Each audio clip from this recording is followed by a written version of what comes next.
GoForThe2.com in with the Week 13 selections. Before I give you the picks on the video for this coming weekend, this Saturday, November 23rd, live from the Sports Grid studio inside the FanDuel Sportsbook at the Meadowlands, College Football Today. You could stream it 9 a.m. to 12 p.m., Zumo TV, channel 719, or stream it on SportsGrid.com. SportsGrid.com this coming Saturday, 9 a.m. to 12 p.m. Eastern from the Meadowlands. I'll give you all the selections on this video, along with some of the under-the-radar games and all the top 25 battles taking place, like Ohio State, Penn State, Texas A&M, and Georgia. This coming Saturday, check us out. We have you covered for kickoff. Let's jump right into the selections. Going to be very ACC and Big 12 specific. Let's jump right into that big battle in the ACC between Virginia Tech and Pittsburgh. Pittsburgh won last year 52-22. They've won 3 of the last 5 in the series by an average margin of victory of 13 points per game. You look at Pittsburgh, they won last week against North Carolina as a 4.5-point favorite. Won that matchup by 7 points in overtime. But they travel on the road to Blacksburg, where Virginia Tech's playing very well. They've covered 4 straight and have won 3 of the last 4. Got a dominating road win as a 6-point favorite against Georgia Tech, 45-0. But I think this game comes down to defense, and that's where I give the edge to Pittsburgh. Pittsburgh's only allowing 90 rushing yards per game heading into this matchup. They've only allowed a total of 909 rushing yards to opposing offenses, have only given up 2.7 yards per carry, and more importantly, are holding opposing offenses to 30% on third down conversions. When you look at the last 4 weeks, Pittsburgh's defense is holding those last 4 opponents to 15 of 58 third down conversions. That's only 25%, and their ability to generate a pass rush will be critical going on the road. Pittsburgh has one of the best pass rushes in the nation. 10 games, they've recorded a total of 45 sacks, and that's the matchup going up against Virginia Tech's offensive line that has given up 19 total sacks on the year. Look for Narduzzi to mix up fronts, force those quarterbacks like Hendon Hooker to read coverage, and I think that's the matchup on the road for Pittsburgh defensively. When you look at Pittsburgh as a whole, 7-3 overall, 7-3 against the number, 3-1 on the road or on a neutral field site straight up, but more importantly, 4-0 against the spread. You look at some of the teams that Pittsburgh has played on the road: Syracuse, Duke, and Georgia Tech, all wins. They also played Penn State very tough in Happy Valley as a 17.5-point underdog. Now they go on the road. Virginia Tech, what can you say? Playing better, but when you look at their body of work right now, 2 of their 7 wins have come against FCS opponents, Rhode Island and Furman, and I think that's where you have to keep an eye out for Virginia Tech as possibly being suspect.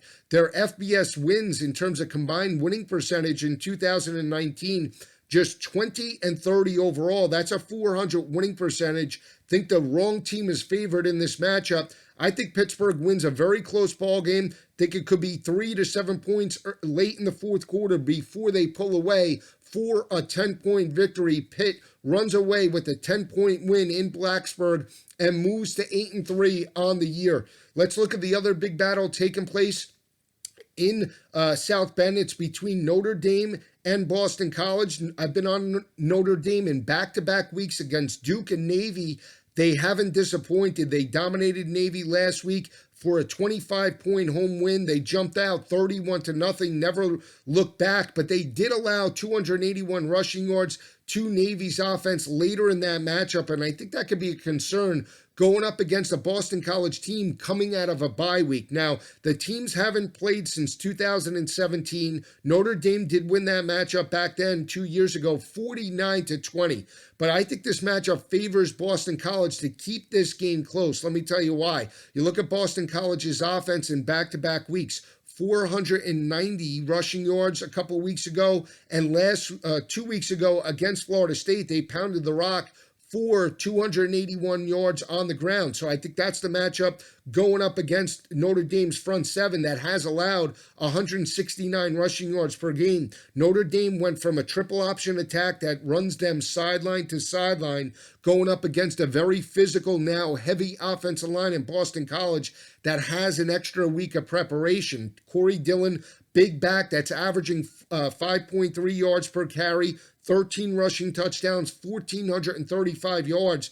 And this is a team in Boston College that will protect Grasso off of play action as long as they can run the football. Offensive line has played very well, only allowed 6 total sacks on the year. And this is a Boston College offense that's converting 45% on third down conversions. They're sitting at 5-5 overall. Need this game to become bowl eligible. I think Notre Dame will win, but Boston College keeps it within the 20-point number this coming Saturday. You look at Boston College as well, +4 in turnover margin. That travels well on the road, the ability to run the football and force some turnovers. That's why I think Boston College will be in this ballgame from start to finish. Notre Dame wins straight up. Boston College does cover the 20-point number Saturday afternoon in South Bend. Another ACC battle seems like it could be competitive on paper. You have a 6-4 Liberty team coming out of a bye week, facing a 7-3 Virginia team that's also coming out of a bye week and hasn't played well as a double-digit favorite this year.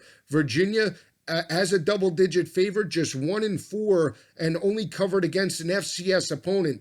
But I think this is a bad matchup for Liberty. Let me talk about the front seven for Virginia first. You look at Virginia, they're holding opposing offenses to 3.4 yards per carry, only 122 rushing yards per game.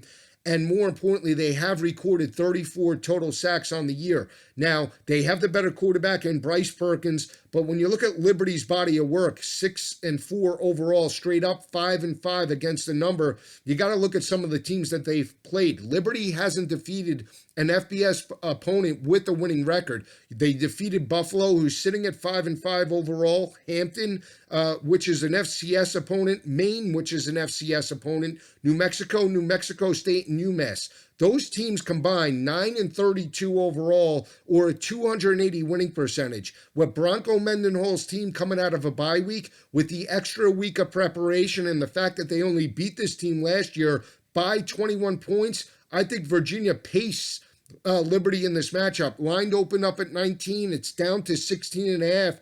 I think Virginia is the more superior team. They step up. They're focused. There is no margin of error, and they can't afford to slip up with a Coastal Division title on the line next week in week number 14. There is no look ahead. Virginia dominates this matchup by 28 points or more over Liberty this coming Saturday.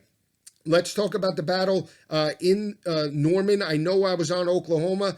They lived dangerously, down 28-3 against Baylor. They rallied for the 3-point win as a 9.5, 10-point favorite in that matchup. Jalen Hurts played well, not in the first half. He forced 3 turnovers in that first half that allowed Baylor to jump up 28-3, but he did throw for 295 yards in the comeback, 4 touchdowns, 1 interception, also rushed for over 100 yards in that battle to lead his team from behind.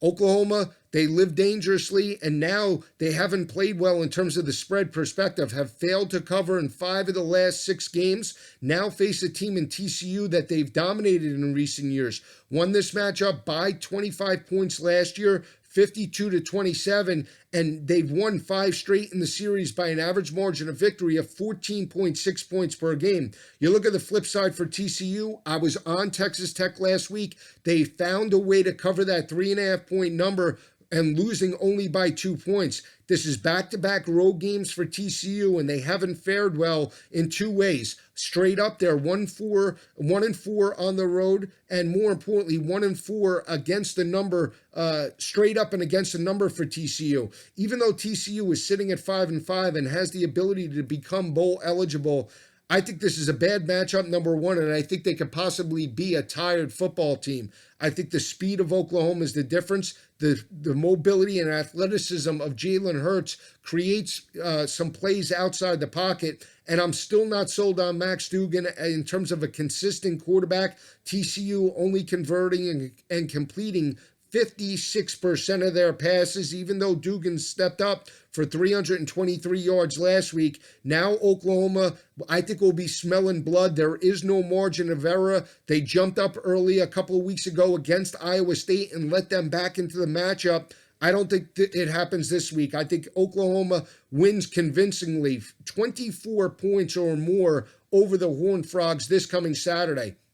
Let's keep it in the Big 12. You have Oklahoma State and West Virginia. West Virginia got the outright win over a solid Kansas State team. They were 13.5-point underdogs. Jared Doege, the former Bowling Green quarterback, stepped in for Austin Kendall, tossed 3 touchdowns, no interceptions, and he might be the best option for Neil Brown heading into the end of the year and possibly the end of the season. When you look at the West Virginia team, still inconsistent, especially in run support. But when you look at Oklahoma State as overall as well, they're 7-3 straight up, 8-2 against the number, and they've dominated the series in recent years. They've won 5 straight against West Virginia by an average margin of victory of 9.7 points per game. Picked up this victory as a 5-point underdog last year against Will Grier. Won the game outright 45-41. I look at this offense as a whole. They're hitting on all cylinders in terms of running the football. Again, over 200 yards rushing. Chuba Hubbard, Dylan Stoner stepped up. Spencer Sanders seems to be making solid decisions. I know this is a difficult place to play, but I think it's the speed of Oklahoma State in the rushing attack. I think they put the pressure on Doege to match them score for score, and I think Oklahoma State wins this ball game by 14 points or more, laying a cheap number as well, only 7 points in this ball game. Oklahoma State gets it done over the West Virginia Mountaineers. Baylor, again, Baylor's one of my surprise teams this year. I picked them last year as a surprise team. They exceeded their win total. I picked them again this year. They exceeded their 7.5 win total again with 9-1 overall on the year. They're coming off a disappointing loss last week to Oklahoma. What is the mindset of Baylor? I know they have to regroup to get back into the Big 12 championship game, but it's not going to be easy going up against a Texas team that has won 4 straight in the series. They've won 4 straight by an average margin of victory of 13 points per game. Picked up this victory last year, 23-17. Texas played very well on the road, had that victory in hand against Iowa State, and allowed that Brock Purdy to lead a fourth quarter drive with a minute left to give them a 2-point win over the Longhorns. But you look at that matchup last week on the road in Ames, the defense made adjustments in the second half. They held Iowa State to 21% on third down conversions. You look at Sam Ehlinger, he's a mobile quarterback. He can put some pressure in a different way on Baylor's defense. Now, Baylor had to play lights out, emotional. They were up 28-3 and expended a lot of energy in the second half. They're going up against a bigger offensive line in Texas and a more physical group in the front seven. Now, statistically, Oklahoma might be better, but Texas is bigger at the point of attack, and I think Texas matches up very well against the Baylor Bears in this matchup.